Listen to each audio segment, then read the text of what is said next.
The metal chair scraped against the cold floor as Commander Veltar sat down. His forearms folded across his chest as he stared at the human prisoner. The creature looked small and weak. Blood dried on his torn uniform. One eye was swollen shut. His lips were split and bleeding. Veltar had seen many prisoners in his long military career. Most begged for mercy. Others screamed in anger. Some sat in silent fear. But this human just watched him with calm eyes. It made Veltar uncomfortable. "State your name and rank," Veltar said in basic Terran language. The human straightened in his chair despite his wounds. "Sergeant Hyunwoo Kim, Terran Defense Corps, service number 7794 Alpha." Veltar's translator device buzzed as it processed the words. He leaned forward. His species, the Kaleth, were natural predators. Their yellow eyes could see fear in any creature. But he saw no fear in this human's face.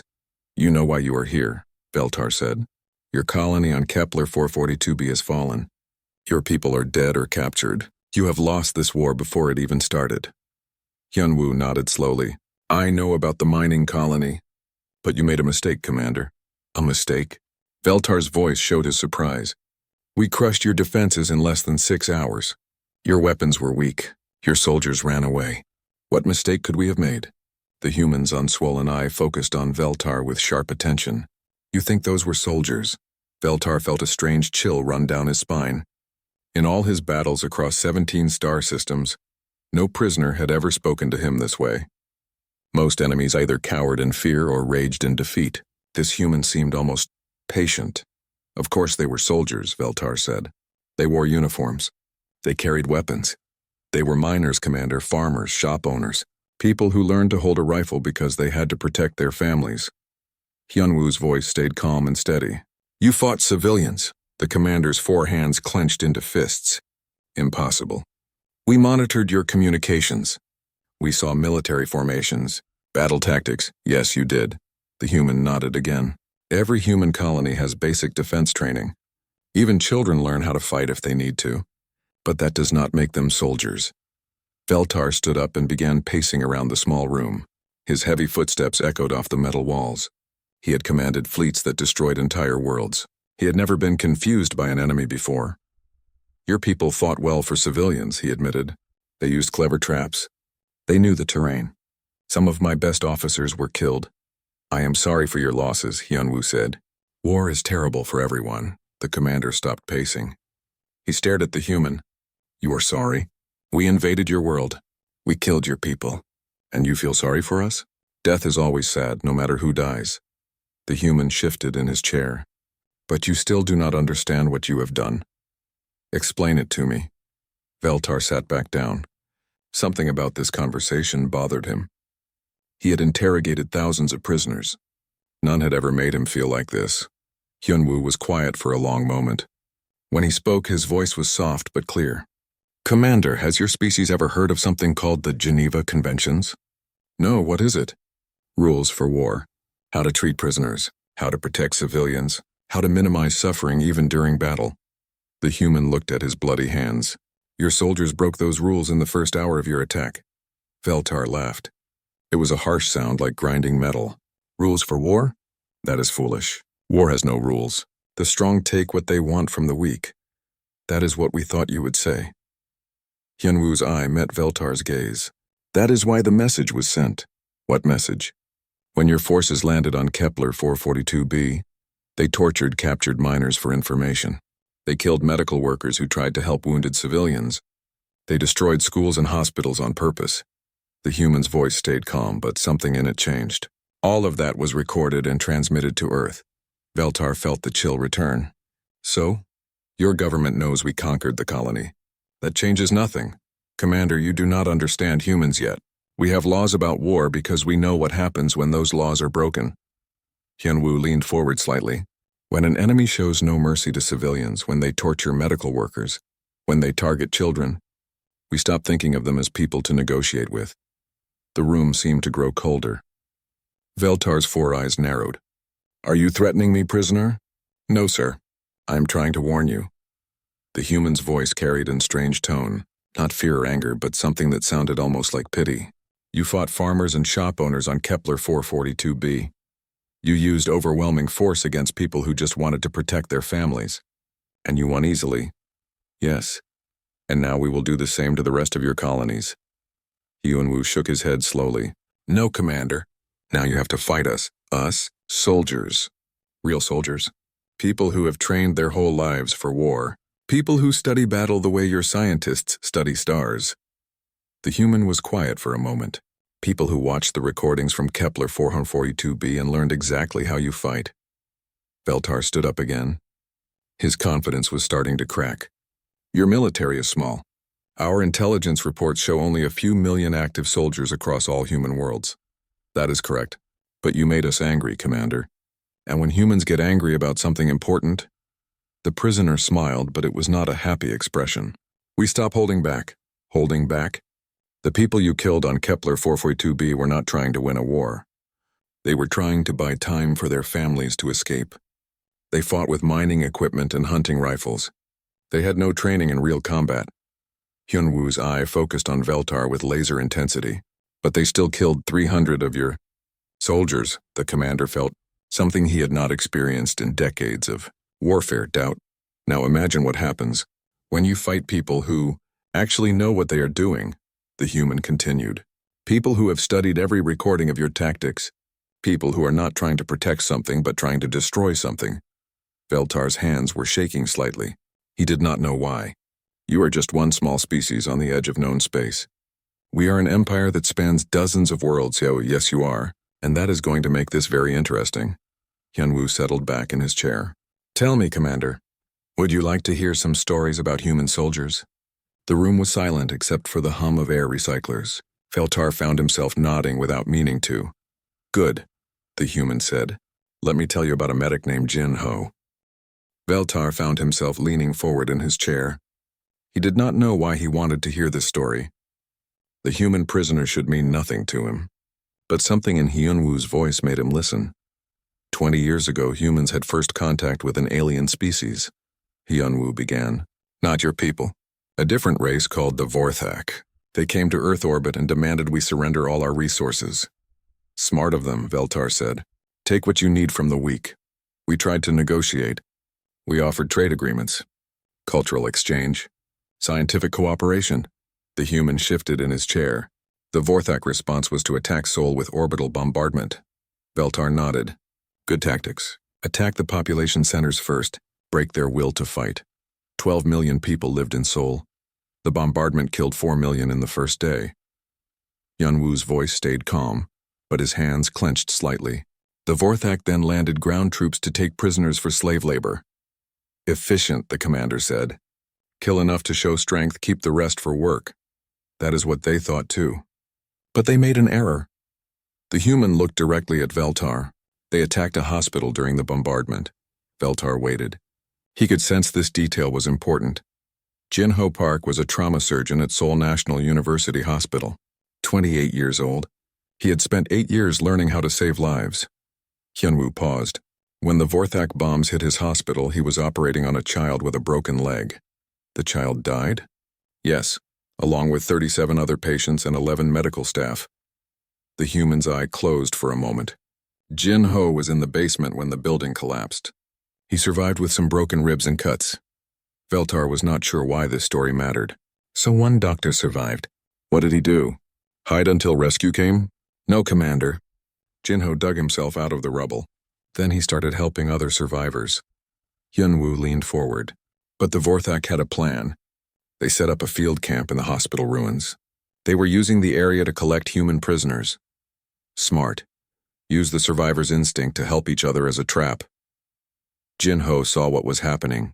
He watched Vorthak soldiers drag wounded humans away. He knew they needed medical help, but he also knew it was a trap. The human was quiet for a moment, so he made a choice. He ran away. He walked into the camp and offered to help. Veltar blinked, all 4 eyes in surprise. That was stupid. They would just capture him too. That is what he wanted them to think. Hyunwoo's expression changed slightly. You see, Jin-Ho told the Vorthak commander that he was a doctor. He said he could help keep their prisoners alive during transport to the ships. And they believed him? They did. The Vorthak commander gave Jin-Ho access to wounded prisoners. He was allowed to move freely through the camp to provide medical care. The human paused. For 6 hours, Jinho treated human injuries under Vorthak guard. Veltar was starting to understand. He was gathering intelligence. More than that. Jinho was studying the Vorthak soldiers. Every time he treated a human prisoner, he was also observing their alien captors, learning their biology, understanding their weaknesses. How? Doctors know bodies, Commander. They know where blood flows, where nerves connect, which organs are vital and which are not. Hyunwoo's voice grew quieter. Jinho spent those 6 hours mapping Vorthak anatomy in his mind. A cold feeling was growing in Veltar's stomach. What did he do with this knowledge? At first, nothing. He just helped wounded humans and watched his captors. But then the Vorthak commander made a mistake. The human looked at his bloody hands. He ordered Jinho to select the 10 healthiest prisoners for immediate transport. Standard procedure. Take the strong ones first. Jinho knew those 10 prisoners would probably die on the transport ships. The Vorthak were not being careful about life support. Hyunwoo met Veltar's gaze. So he made another choice. The commander waited. Jinho told the Vorthak commander that he needed better medical supplies to keep the prisoners healthy during transport. He asked for access to the emergency medical kit from a destroyed ambulance nearby. They let him go, with 2 guards. Jinho was just a doctor who had been helping them for hours. They trusted him. The human's expression grew darker. The medical kit had surgical tools, scalpels, bone saws, emergency drugs. Veltar felt his breathing change. What did he do? Jinho used his knowledge of Vorthak biology. He had studied their nerve clusters during those 6 hours. He knew exactly where to cut. The human was silent for a long moment. It took him 90 seconds to disable both guards without killing them. Disable them? Jinho severed specific nerves that controlled their movement but left them conscious. The guards could see and hear everything, but they could not move or call for help. Hyunwoo's voice was barely above a whisper. Then he went back to the camp. Veltar's hands were shaking again. Alone. Jinho told the remaining Vorthak that the guards were helping him carry medical supplies. He asked the camp commander to come look at a serious injury in one of the prisoners. The human looked up at the ceiling. The commander followed him to a private area. And? Jinho used the same nerve-cutting technique. But this time he also sedated the commander with surgical drugs. Then he began an interrogation. The room was completely silent. Veltar could hear his own heart beating. You have to understand, Commander. Jinho was not a soldier. He was not trained in torture or interrogation. But he was a surgeon. Hyunwoo's eye fixed on Veltar. He knew exactly how to cause pain without permanent damage. He knew how to keep someone conscious while operating on them. What did he learn? Everything. Ship locations, troop numbers, command structure, battle plans. The human smiled that cold smile again. The Vorthak commander told Jinho everything he wanted to know. How long did this interrogation take? 4 hours. Jinho was very careful and methodical. Hyunwoo shifted in his chair. While he worked, he also provided medical care to the human prisoners. He set broken bones. He treated wounds. He even delivered a baby. Veltar stared at the human. He tortured an enemy commander while helping his own people. Jinho saw no conflict in this. Healing and harming are both medical procedures. They require the same knowledge and the same precision. The human's voice carried no emotion. When he was finished with the interrogation, he used the information to contact Earth military forces. The rescue came? No rescue was needed. Jinho had learned that the Vorthak main force was small. Only 3 ships. The commander had been trying to make humans think they faced a massive invasion. Hyunwoo leaned back. So Jinho organized the prisoners. Organized them how? He taught them what he had learned about Vorthak biology, where to hit to cause maximum damage, how to disable without killing, how to capture instead of destroy. The human was quiet for a moment. Then they attacked the remaining Vorthak soldiers. How many prisoners fought? 67. Wounded civilians with no military training, against 43 armed Vorthak soldiers. Hyunwoo met Veltar's gaze. The fight lasted 11 minutes. Who won? The humans captured 38 Vorthak soldiers alive. 5 aliens died by accident when prisoners hit them too hard. The human's expression was unreadable. Jinho was disappointed by the deaths. He had hoped to capture them all. Veltar felt sick. What happened to the captured Vorthak? Jinho treated their injuries. Then he interrogated each one using the same careful medical techniques. Hyunwoo smiled. By the time Earth military forces arrived, humans had complete intelligence on Vorthak technology, strategy, and homeworld location. The war ended? The war never really started. Within 6 months, human forces had captured the entire Vorthak fleet. Most of the alien crews surrendered without fighting once they learned what had happened to their colleagues. Veltar was quiet for a long time. Finally, he spoke. Jinho was unusual. Most doctors would not do such things. That is where you are wrong, Commander. The human's eye focused on him with sharp intensity. Jinho was completely normal. He was just a doctor who wanted to help people.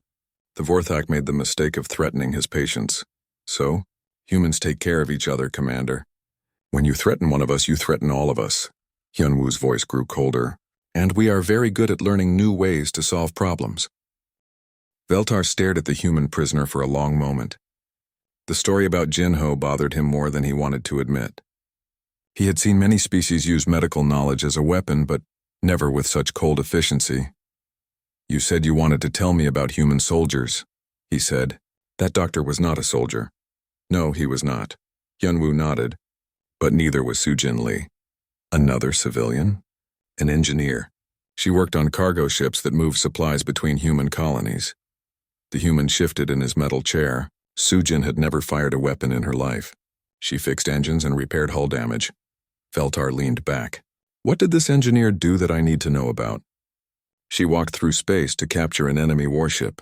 The commander felt his 4 eyes widen. Impossible. No one can survive in deep space without a ship. That is what everyone thought, including Sujin. Hyunwoo's voice stayed calm. But sometimes humans have to do impossible things. Explain. 3 years ago, Sujin was chief engineer on a cargo vessel called Incheon's Pride. The ship was carrying medical supplies to a colony that was fighting a plague outbreak. The human paused. They were attacked by pirates in deep space. Pirates attack cargo ships all the time. What made this different? The pirates were not human. They were a species called the Kethvar, gray-skinned beings with natural armor and claws. Hyunwoo looked at his hands. The Kethvar had been raiding human supply lines for months. They would disable ships, kill the crews, and steal the cargo. Smart tactics. Disrupt supply lines to weaken the enemy. The Kethvar ship hit Incheon's Pride with an electromagnetic pulse weapon. All the ship's systems went down. Life support engines, communications. The human was quiet for a moment. The pirate ship moved close to board and killed the crew. Veltar nodded. Standard procedure. Board the disabled ship, execute the crew, take the cargo. But there was a problem. The electromagnetic pulse had damaged the airlock doors on both ships. The Kethvar could not dock properly. Hyunwoo met the commander's gaze. So they decided to wait. Wait for what? For the human crew to die from lack of air. The Kethvar knew the life support was down. They just had to wait a few hours for the humans to suffocate. The prisoner's expression grew darker. Then they could break into the ship and take what they wanted. But the engineer found a way to restore life support? No, the damage was too severe. Sujin calculated that they had maybe 6 hours of air left. The human leaned forward. But she also calculated something else. What?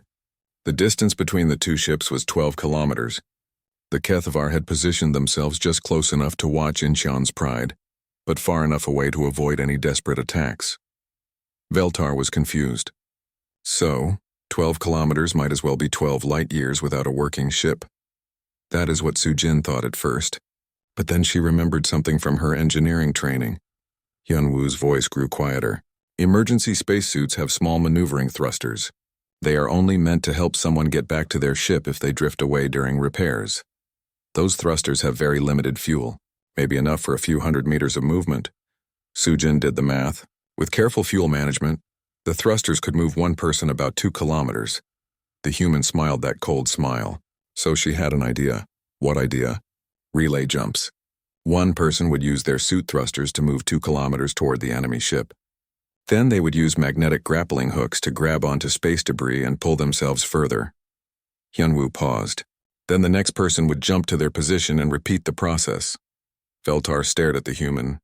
That is insane. One mistake and they would drift into space forever. Yes. But staying on the ship meant certain death. Sujin presented the plan to her crew.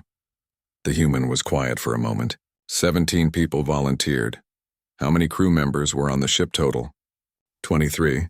6 people chose to stay behind and try to repair the life support systems. The commander felt that familiar chill. What happened to them? They died after 5 hours and 47 minutes. Just like Sujin calculated.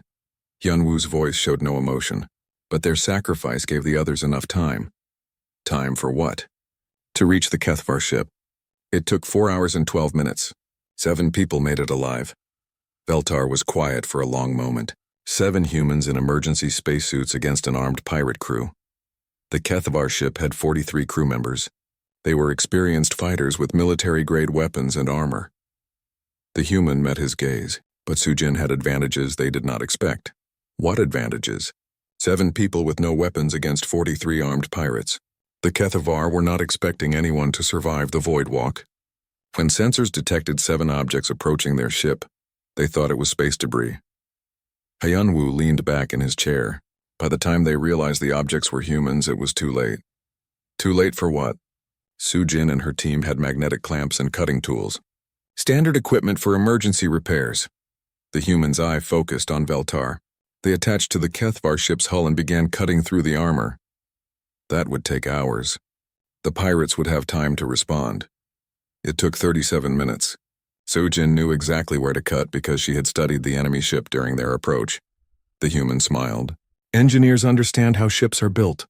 They know which sections are vital and which are not. Where did they cut? 3 places. The main power coupling, the atmospheric processing unit, and the bridge's emergency systems. Hyunwoo counted on his fingers. Within 40 minutes, the Kethvar ship lost power, life support, and communications. Veltar felt his breathing quicken. The pirates fought back? They tried to, but Sujin had cut their power, so most of their weapons did not work. Their suits had emergency air but no heating. The human paused. Space is very cold, Commander. Even with armor, the Kethvar started to freeze. So the humans boarded the disabled ship. They entered through the holes they had cut in the hull. 7 humans in spacesuits moving through a dark, cold ship full of freezing aliens. Hyunwoo's voice grew quieter. The Kethvar had never seen anything like it. What do you mean? Think about it from their perspective, Commander. They were watching a human cargo ship die slowly in space. Then mysterious figures appeared from the void itself. These figures cut through military-grade armor like it was paper. The human leaned forward. To the Kethvar, humans seemed like demons that could survive in vacuum and appear from nowhere. Veltar swallowed hard. What happened during the boarding? The Kethvar crew was terrified. Half of them tried to hide in sealed compartments. The other half tried to fight, but their weapons were not working properly in the cold. Hyunwoo shrugged. Sujin and her team moved through the ship systematically, capturing aliens room by room. How did 7 people capture 43 trained fighters? Fear, mostly. The Kethvar had never encountered an enemy that could operate in conditions that would kill them. The human was quiet for a moment. Also, Sujin was very smart about psychology. Psychology? She left the ship's communications working in some sections. The Kethvar could hear their crew members screaming about void demons and ghost warriors. Hyunwoo's expression was unreadable. Each captured alien increased the fear of those still fighting. The entire crew surrendered? 29 surrendered. 12 died fighting. 2 died from cold exposure before they could be captured. The human counted again. The battle lasted 6 hours. What did Sujin do with the captured pirates? First, she restored heat and power to keep them alive. Then she used the ship's medical bay to treat their injuries. Hyunwoo met Veltar's gaze. Then she began asking questions. The commander felt sick. More interrogation? Sujin was an engineer, not a doctor. She did not know advanced medical techniques like Jin Ho. The human shrugged, but she understood systems. Including biological systems. What does that mean? Sujin studied how Kethvar bodies processed air, food, and water. Then she began making small changes to their environment. Hyunwoo's voice stayed calm. A little less oxygen here. A slightly different food mixture there. Small changes that made the prisoners uncomfortable but did not harm them. Torture through environmental control. The prisoners did not even realize what was happening at first. They just felt gradually more anxious, more tired, more confused. The human smiled. Sujin would ask questions during these periods of discomfort. The Kethvar would answer just to make the question stop. Did she learn anything useful? Everything. Base locations, fleet sizes, attack patterns, command structure. Hyunwoo leaned back. Sujin also learned something interesting about Kethvar culture. What? They worship strength and fear weakness. To them, dying in battle is honorable. But being captured alive, especially by a weaker enemy, brings great shame. The human's eye focused on Veltar. Sujin used this knowledge. How? She sent a message to other Kethvar pirate groups. The message included full recordings of the battle and interrogations. Hyunwoo paused. She wanted every Kethvar to know that their mighty warriors had been defeated by 7 humans with repair tools. That would anger them. Make them want revenge. Yes, but it also made them afraid. The human's voice grew colder. The message spread through Kethvar space. Soon, every pirate crew knew about the humans who walked through vacuum like it was air. What happened to Kethvar Ra? The interrogation room felt colder now. Veltar could not stop thinking about humans walking through space like it was nothing. The image bothered him in ways he could not explain. You keep telling me about civilians who became warriors, he said. What about your actual military personnel? Hyunwoo tilted his head slightly. What makes you think Jinho and Sujin were not military personnel? They were a doctor and an engineer, medical and technical staff. Commander, every human adult receives basic military training. We all learn to fight if we need to. The prisoner's voice was patient. But you are right that some people specialize in warfare. Let me tell you about Minho Choi. What was his job? Logistics coordinator for the new Busan colony. He managed supply deliveries, work schedules, and resource distribution. Hyunwoo paused. He made sure 20,000 colonists had food, water, and shelter. Veltar felt confused. That sounds like civilian work. Minho was also a reserve major in the Terran Defense Corps. He had served 2 tours of active duty before becoming a colonist. The human met his gaze. When the hegemony attacked New Busan, Minho was the senior military officer on the planet. The hegemony, a coalition of 6 alien species that decided human expansion was a threat to their territory. They formed an alliance to destroy human colonies before we could spread further. Hyunwoo's voice grew harder. They were very thorough in their planning. Smart. Eliminate the threat before it grows too large. The hegemony sent a fleet of 67 ships to attack New Busan. The colony had no military vessels and only basic defensive weapons. The human was quiet for a moment. Minho calculated that his people could hold out for maybe 8 hours against a full assault. Did he call for reinforcements? The nearest human military base was 6 weeks away by hyperspace jump. Even if they sent ships immediately, New Busan would be destroyed long before help arrived. Hyunwoo shrugged. Minho was on his own, so he prepared for a siege? Not exactly. The human's expression changed. Minho did something that gave 3 alien species nightmares for the next 5 years. Veltar leaned forward despite himself. What did he do? He evacuated the colony. The commander blinked in confusion. That was smart. Save the civilians and avoid unnecessary deaths. You do not understand. Minho evacuated New Busan 3 weeks before the hegemony fleet arrived. Hyunwoo's eye focused on Veltar with sharp intensity. Then he turned the empty colony into a weapon. A weapon? Every building became a trap. Every street became a kill zone. Every supply cache became a bomb. The human's voice stayed calm. Minho spent 3 weeks turning New Busan into the most dangerous place in known space. But if the colony was empty, what was the point? The hegemony would just take the empty buildings. That was what Minho wanted them to think. Hyunwoo leaned forward. You see, the hegemony had a plan. They would capture New Busan and use it as a base to attack other human colonies. The infrastructure was valuable. Logical strategy. Minho knew this, so he made the infrastructure into bait. The human was quiet for a moment. The hegemony fleet arrived and found no resistance, no defensive fire, no military response, just an empty human colony. They must have been suspicious. Some of them were. But their scans showed empty buildings and abandoned equipment. No life signs except for some small animals. Hyunwoo smiled that cold smile. So they landed troops to secure the colony. How many troops? 12,000 soldiers from 6 different species. They spread out through New Busan to establish control. The human paused. That was when Minho began the real attack. Attack? I thought you said he evacuated everyone. He did, but Minho stayed behind with 43 volunteers. Hyunwoo met Veltar's gaze. 44 humans against 12,000 alien soldiers. The commander felt that familiar chill. What happened? The first phase was psychological warfare. Minho had programmed the colony's communication system to play recordings of human children laughing and playing. The human's voice grew quieter. The alien troops would enter a building and hear the sounds of a normal family life. But there was no one there. That would be disturbing. It got worse. Minho had also programmed holographic displays throughout the colony. The aliens would see images of human families in their homes, going about daily activities. Hyunwoo paused. But the images would glitch and fade whenever the soldiers tried to get closer. Ghost images of the dead colonists? The colonists were not dead. They were safe on evacuation ships. But the hegemony troops did not know that. The human's expression was unreadable. To them, New Busan felt like a city haunted by the spirits of murdered children.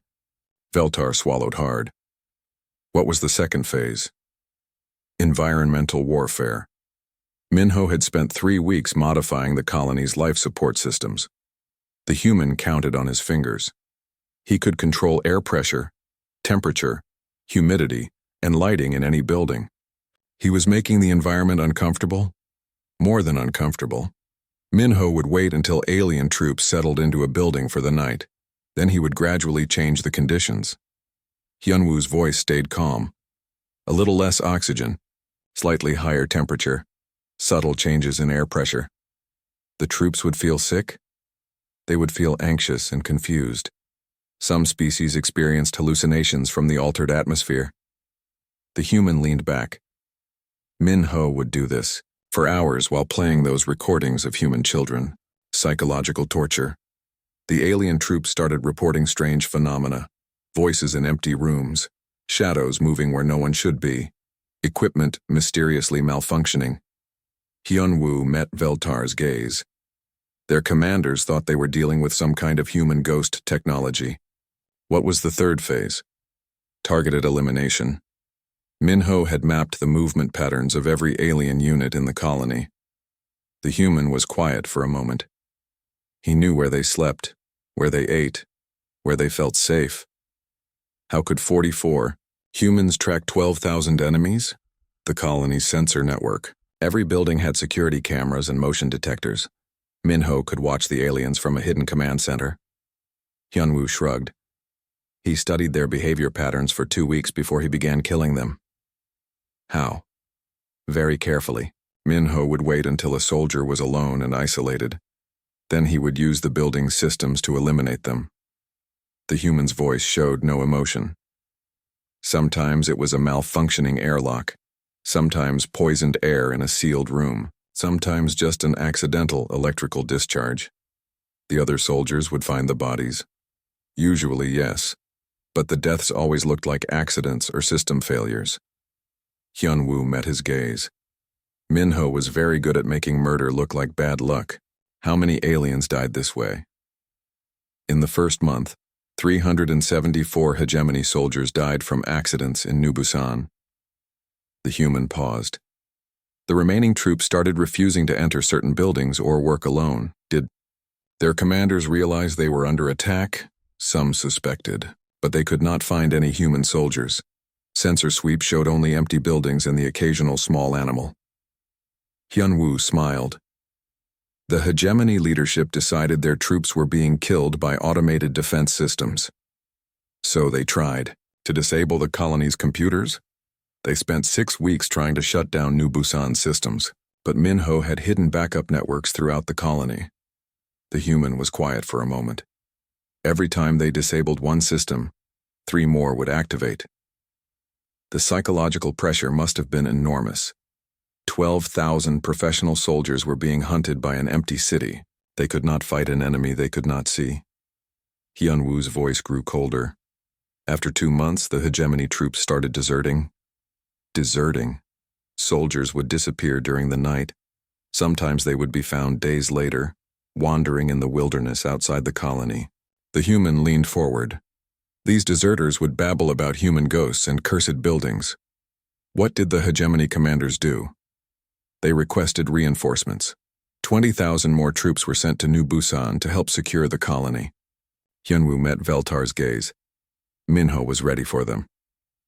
More of the same tactics? Worse. Minho had learned which psychological techniques worked best on each alien species. The human was quiet for a moment. He customized his warfare to match their specific fears and weaknesses. Give me an example. The Korlik species are afraid of water. They come from a desert world and associate large amounts of water with death.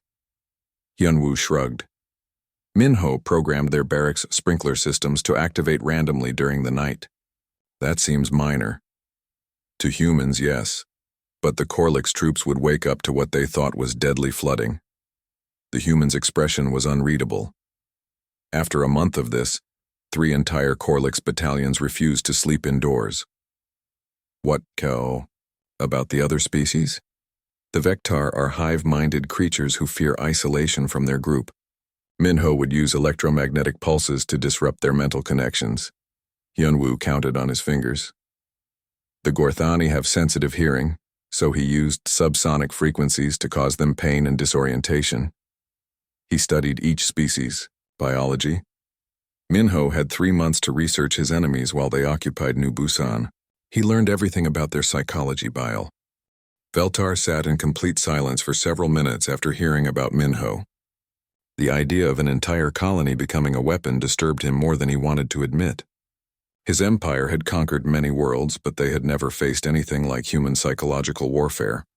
You said something about getting really angry, he finally said. What could be worse than what you have already told me? Hyunwoo was quiet for a long moment. When he spoke, his voice was softer than before. Commander, do you know what happens when humans form emotional bonds with other species? Emotional bonds? Veltar felt confused by the change of topic. You mean friendship? Alliance agreements? Something deeper than that. Humans have a psychological trait that most species find strange. The prisoner looked directly at him. We can form family-like connections with almost any intelligent creature. That sounds like weakness. Emotional attachment to enemies makes war difficult. You would think so. But sometimes this trait becomes a weapon more terrible than anything we have created. Hyunwoo shifted in his chair. Let me tell you about Dr. Yoon Ji-song. Another civilian, a xenobiologist. She studied alien life forms and psychology for the Terran Research Institute. The human paused. Eunji was completely civilian. She had never fired a weapon or learned combat techniques. What did she do? She discovered something that changed how humans fight wars forever. Hyunwoo met Veltar's gaze. During the war with the Drex Consortium, Yoonji was assigned to study captured enemy soldiers. Study them how? The human military wanted to understand Drex psychology. How they thought, what motivated them, what they feared. The human was quiet for a moment. The goal was to develop better negotiation strategies. Negotiation? Veltar felt surprised. In the middle of a war, humans prefer to end conflicts through talking rather than fighting when possible. It saves lives on both sides. Hyunwoo shrugged. Yoonji was supposed to interview Drex prisoners to find common ground for peace talks. What did she learn? That the Drex were not really different from humans in many ways.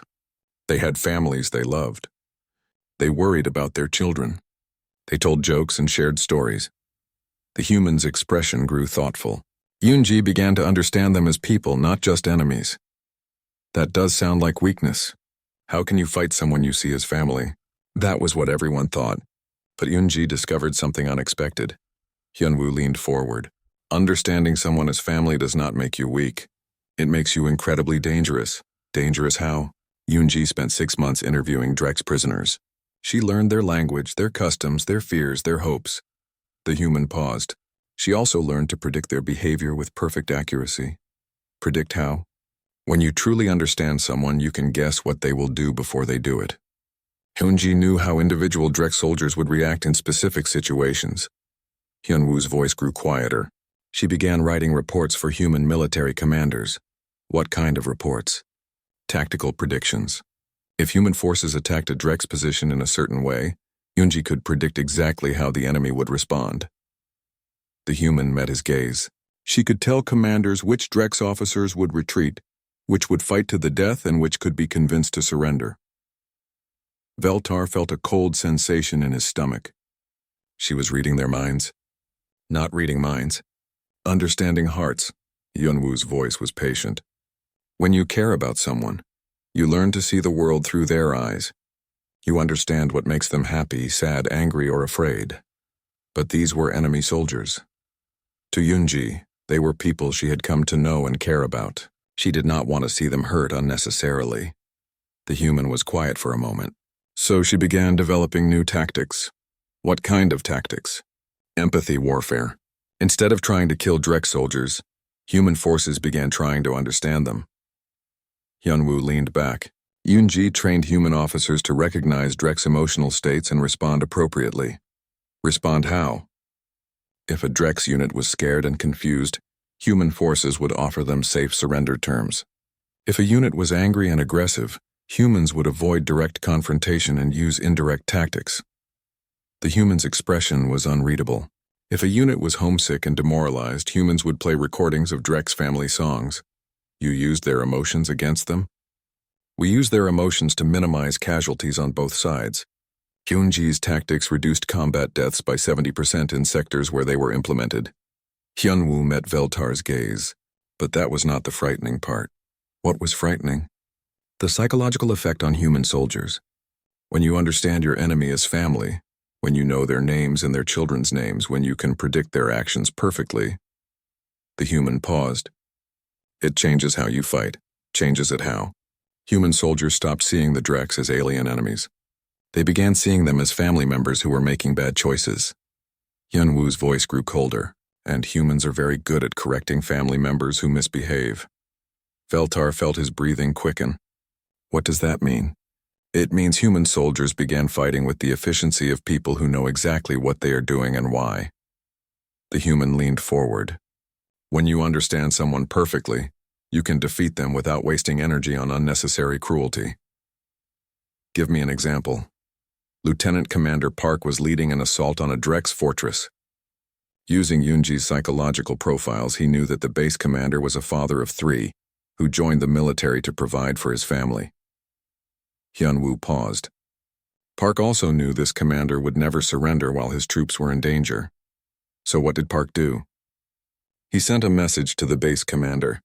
Not a surrender demand, but a personal letter. The human was quiet for a moment. Park told the commander that human forces had captured a wounded Drex soldier from another unit. The soldier was badly injured but would survive with proper medical care. Why would that matter? Because the wounded soldier was the base commander's nephew. Park knew this from Yunji's research. Hyunwoo met Veltar's gaze. The letter offered to transport the wounded soldier to the fortress medical bay if the commander would agree to a temporary ceasefire. The commander agreed? He did. But when the medical transport arrived, it was not just carrying one wounded soldier. The human's expression grew darker. It was carrying 47 human soldiers disguised as medical personnel. The humans infiltrated the base during a medical mission. Park knew the base commander would not search a medical transport carrying his wounded nephew. It went against Drex cultural values. Hyunwoo shrugged. The fortress was captured without a single shot being fired. What happened to the Drex soldiers? They were all given proper medical care, good food, and comfortable quarters. Park treated them exactly like he would treat human prisoners. The human paused, but he also began implementing Yunji's empathy techniques. What did he do? Park studied each Drex prisoner individually. He learned about their families, their fears, their dreams. The human's voice grew quieter. Then he began helping them solve their problems. Helping enemy prisoners? One Drex soldier was worried about his daughter's education expenses. Park arranged for human administrators to provide a scholarship. Hyunwoo counted on his fingers. Another prisoner's wife was sick and needed expensive medicine. Park made sure she received treatment from human doctors. That makes no sense. Why help enemy families? Because when you help someone's family, they stop seeing you as an enemy. The human met Veltar's gaze with frightening intensity. Within 3 months, every Drex prisoner was providing intelligence to human forces. They betrayed their own people. They were protecting their families. Park made it clear that continued war would only bring more suffering to everyone. Hyunwoo was quiet for a moment. The prisoners began sending messages to other Drex units explaining that humans were not monsters, but people who cared about families. Did this strategy work? Too well. Human forces began capturing entire Drex battalions without fighting. Enemy soldiers would surrender immediately and ask to be taken to human-controlled areas. The humans' expression was unreadable. The war ended 6 months earlier than anyone expected. The Drex surrendered. The Drex Consortium government voted to end hostilities and begin peace negotiations. Hyunwoo leaned back. But that was not the end of Yoonji's story. What happened next? The human military asked Yoonji to develop training programs based on her research. They wanted to teach empathy warfare to all human soldiers. The human paused. That was when she made her most disturbing discovery. What discovery? Humans naturally form pack bonds with any intelligent species we spend time with. Even enemies. Even creatures that are trying to kill us. Hyunwoo's voice grew deadly quiet. But once we form those bonds, we become incredibly protective. Protective of enemies? Protective of anyone we see as family. And humans have a very broad definition of family. The human met Veltar's gaze. Yoonji realized that human soldiers were not just fighting to win wars. They were fighting to protect their adopted alien family members from other alien family members who were making bad choices. Veltar felt genuinely frightened now. That is insane, perhaps. But it is also incredibly effective. Hyunwoo's smile was the most terrifying expression Veltar had ever seen.